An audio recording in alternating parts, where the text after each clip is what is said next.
Hey everybody, I'm Kevin Hickey. And I am Ricky Lima. You are, aren't you? And welcome to this edition of the Previews Reviews. And we're looking at graphic novels coming out starting in April 2012. Yeah, the big ones. The big ones. Speaking of big ones, here's Previews Magazine. This comes out every month and it's available for you to peruse in your local comic shop. And it's filled with all kinds of merchandise that you can pre-order and have your local shop bring into the store. Some of the stores are small. Like Stadium Comics is a small place. That's right. I know Stadium is the capital of the universe and the origin of all things. But you know, it's a small place. Yeah. It's a small place. Got a lot of heart though. Great things come in small packages. That's what I've been telling myself. We have a live studio audience again, guys. Yeah. Which is really fun. Couple of guys who just wandered in off the street, saw we were filming stuff, decided they come in and keep warm. I think they're homeless. It's okay. We accept all types of people here at Stadium Comics. Lots of some great graphic novels coming out in April. Why don't we just jump right into it, eh? We've got Infinite Crisis, the Omnibus edition.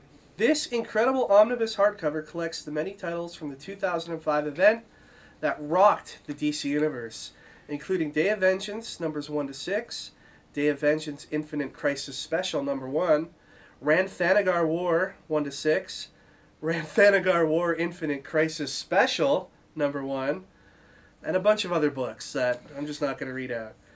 OMAC robots are rampaging, magic is dying, villains are uniting, and the war is raging in space. And in the middle of it all, a critical moment has divided Earth's 3 greatest superheroes: Superman, Batman, and Wonder Woman. It's the DCU's darkest day, and long-lost heroes from the past have returned to make things right in the universe at any cost. Infinite Crisis. I don't know if I read this. Really? This isn't the Grant Morrison one, is it? No, okay. No, that's Final Crisis. Yes, that's right. You never read Infinite Crisis? No, I haven't. And you sometimes work at Stadium Comics? Yes. Yeah, you're fired. Oh, damn. You could just leave right now. Look, no, I'm just joking. I'm just joking. Yeah. You don't have to necessarily have read Infinite Crisis to work or associate with us. But it is an awesome story, and one you should definitely read, Ricky. It's all about how Superboy Prime and Alexander Luthor basically become these huge supervillains, and these were characters that were first introduced during the Crisis on Infinite Earths. Okay. And they become basically the universe's greatest villains. And I won't ruin it for you, but thank you. The story ends up making Superboy Connor Kent quite the hero in the DC universe. Yeah. And it's one of my reservations about the New 52 is that whole thing with the Infinite Crisis now is supposed to have never happened. And, all the cool stuff that he did during the Crisis, I guess, is just kind of erased from memory. Mm-hmm. Yeah. But, I mean, the relaunch is kind of bringing some stuff back, like Batman Incorporated. Yeah, I mean, a lot of stuff has carried over. Yeah. But Dan DiDio has said that, as of right now, the Crisis stuff doesn't really matter. But it's still an awesome story nonetheless. Yes, and it's 1,152 pages. I know. Do you think that's intentional, that they put the 52 on the end there? Maybe. They're always trying to work that number and everything. I wouldn't be surprised. Maybe they're like, witchcraft. It's like witchcraft number, the 52. Could be. Jonathan Hickman, let's write a book about this. There's a conspiracy going on. Well, along with that page count, you also have a $150 price tag. Too much.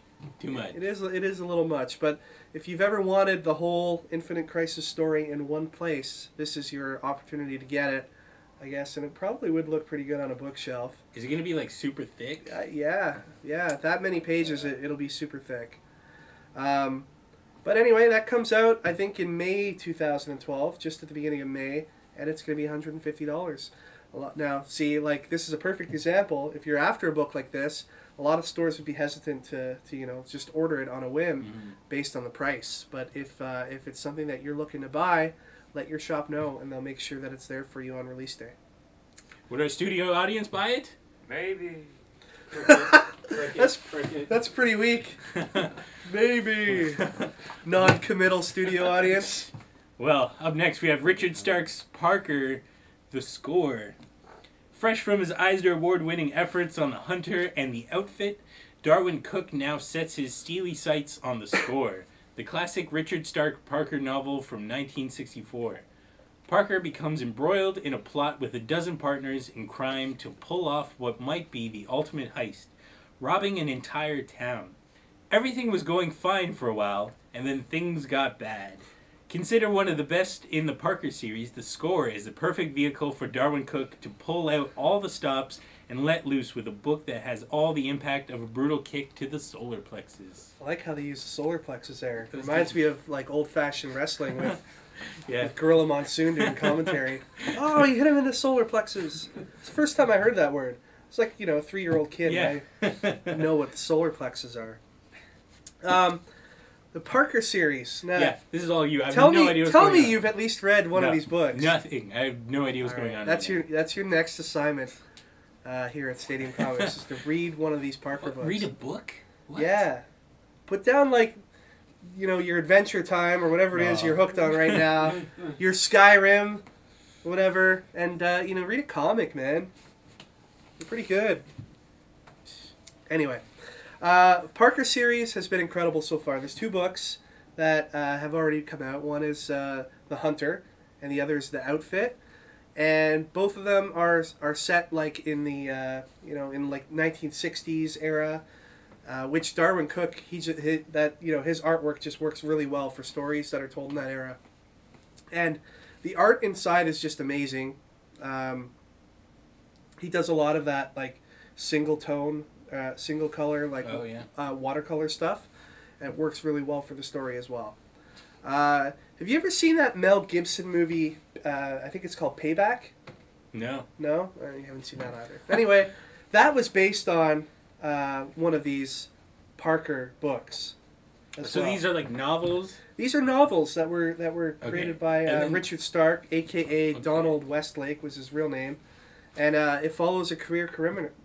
It follows the story of a career criminal. So then who's doing the score then? Darwyn Cooke's adapting it to comics. Oh, so he's writing and illustrating? Yes. Yeah, he's adapting the original story into comic form and doing the illustrations.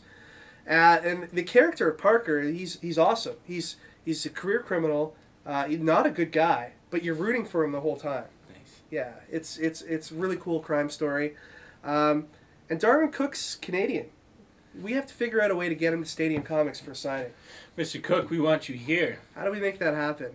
Darwyn, I know you're watching the previews, reviews. Come on, I mean, who isn't? We got these guys. I'm blind.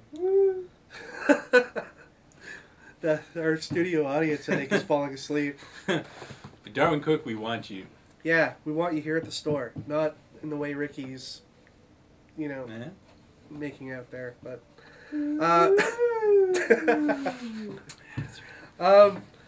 if anybody out there is familiar with Darwyn Cooke's work on DC's The New Frontier, the art style is very similar in this book, and you'd probably be a pretty big fan of his work on Parker. Nice. Next up, a story that is near and dear to my heart, Severed in hardcover. Eisner Award winner Scott Snyder from Batman, The Swamp Thing, and American Vampire, Scott Tuft, and New York Times best-selling artist Attila Futaki from The Lightning Thief bring you the complete collected hardcover of the scariest horror comic of the year, Severed. 1916, a man haunts the roads, a man with sharp teeth and a hunger for flesh. When 12-year-old Jack Guerin runs away from home, he'll see how quickly the American dream becomes a nightmare. Collecting all 7 issues of the critically acclaimed series and featuring never-before-seen bonus material, this hardcover deluxe version is sure to be a classic. Have you read any of Severed, Ricky? No, I haven't read any of it. Fail. Look, shut up. You're too busy reading good stuff. Should we have Buns or Nick come in and just take your spot? No, we shouldn't Kick have. him out. We shouldn't Kick have. him out. Kick him out. Kick him out. Thank you. See? Just give him the look. And the silence. But is this a good book? I don't It's know. awesome. It's awesome. It's basically a hobo horror story. Hobos are scary. Hobos are scary. Who isn't afraid of hobos? Aren't you? Growing up, weren't you afraid of like walking down the street and like a hobo would offer you candy and ask you to get on the next train and that never happened to you? He'd raise you for the next 20 years of your life. Next thing you know, you own a comic store and you're filming videos on YouTube. Oh no. But yeah, no, totally. Hobos scare the hell out of me. Yeah, they're scary. You don't see hobos much anymore. Yeah. What happened to hobos? Did they just like go underground? Well, you had the hobo with the shotgun. That was probably the last hurrah for hobos. Yeah. Yeah. That's like a modern day hobo? Yeah. I never saw that movie. It's a good one. Yeah, because, hobos used to be all the rage. Like, if you were homeless, you were a hobo. That's true. But nowadays, if you're homeless, you're you're not necessarily like a hobo. House impaired or something. Yeah, you're house impaired. But, the hobo life was a life where you're like, hey, to hell with it, I'm just going to go and travel the road. We need to bring that back. Yeah. Get some... There needs to be more hobos. I blame the trains. The trains don't have those open things anymore. There's not enough open cargo... There's not enough open train cars we need more with like bales cars. of hay in them. That's right. That's right. You could be onto something there. Well. The advent of air travel has probably destroyed the hobo. Wow. I never thought of that. But I'm dying to... I've read up to issue 6 in this book. It's the 7th issue hasn't been released yet. I'm dying to read it. And I'll definitely be picking up the hardcover when it comes out. Sweet. All right. Next book. Up next, we have a book I'm super excited for, Lost Dogs, written by Jeff Lemire. I'm excited for it. Long out of print, Jeff Lemire's... What is that? Zarek? Yeah. Okay. Zarek. Long out of print, Jeff Lemire's Zarek award-winning Lost Dogs now returns in a completely remastered edition, soaked with blood and ink. Ooh. This 104-page mythic yarn follows a family man who's larger than life, but even he may not be powerful enough to prevent the loss of everything he's ever known. Bold, brutal, and emotionally raw, Lost Dogs represents an acclaimed storyteller's first professional work, an early exhibition of the gifts that had made his Essex County and Sweet Tooth so phenomenally powerful. All right. Jeff Lemire's like, I love this guy. Can we go over your Jeff Lemire story? I don't. This was told at some point on. This was on Flavorful Reviews. Yeah, let's. Okay, so it was Fan Expo, and I go up to him and I'm like, "Hey man, I really like your book." And then he was like, "What? I think I came on too strong. I think I put my hand out too fast." And he was like, "Whoa, what's going on?" And then he's like, "I was like, oh, traumatized. Can you sign this?" And he's like, "Yeah, sure." And then he signed it, and I was like, oh, "Thank you." And then I like walked away. It's a totally awkward penguin moment, but whatever. So you came on too strong to Jeff Lemire? I think so, yeah. This was like right as Sweet Tooth was starting. Yeah. So I guess he wasn't used to like crazy people yet. I don't know. I'm a crazy person. You sound pretty crazy, man. How did you like approach him for the handshake? I was like, because he was turned around, and then you held your hand out to his back. Pretty much. He was turning around as I went in, and I guess I kind of shocked him. He probably doesn't remember. A lot of comic artists are afraid of what's called con flu. It's a thing that goes around that they talk about, and it's like from shaking so many hands over the course of the weekend. You'll have some comic artists that don't really like to shake hands. I've never actually come across anybody who's not down for a little hand action, but if you ever get a fist bump at a con, that's probably why. You should have offered to fist bump him. You should have been like, bro fist, bro. Well, I don't know. I figure, he was, indie cool. He wasn't in fist bump bros stuff, but... Yeah. I don't know. But you still like him nonetheless. Yeah, that's true. Even though... Get back to the books and... oh, sorry, man. How about me here? Jeez. So this is Jeff Lemire's first published work. And it has been out of print for a very long time. I've never read it. I've only heard about it. And he's admitted that the work is a little rough, compared to his stuff now. But I think that's kind of cool to see his evolution from his first published work to the stuff that he's doing now. Exactly. It's like a band publishing like their old demos and stuff. It's really cool to see the progression there. Absolutely. Jeff Lemire is also, a semi-local guy. He's from the Greater Toronto area, so we like that. We need him here. And we also need him here for a signing. We've I tried. promise I won't shake your hand. Or Yeah, now that you know, what if he's watching this and he's like, "That's that guy." What if we get him here for a signing, and you show up and he's just like, "Screw it, I'm out of here." Oh no! The hell with Stadium Comics. No. But yeah, we need to get Jeff Lemire here for a signing. We tried many times, but he's always got other commitments. We should just try to book him for. You should book him on like a random day, Monday night or something. Yeah. It's like, who does anything Monday night? Nobody. Yeah. I don't know. Monday Night Raw is usually on. I don't watch that anymore. Yes. Do you still watch that, Raw? No. Well, that is it for the graphic novels this week, folks. Again, don't forget to flip through Previews Magazine. There are oodles and oodles of more graphic novels inside. Ooh. And you definitely want to take a look and see what's coming out and let your shop know what it is you're looking for. Next week, we're going to look at toys. Toys. That's probably our favorite segment of the previous reviews. I enjoy the toys, though they're usually too expensive for me. Yeah. But. So we're going to look at toys, collectibles, and other statues. Join us next week for all of that. And thanks for watching. We'll see you next time.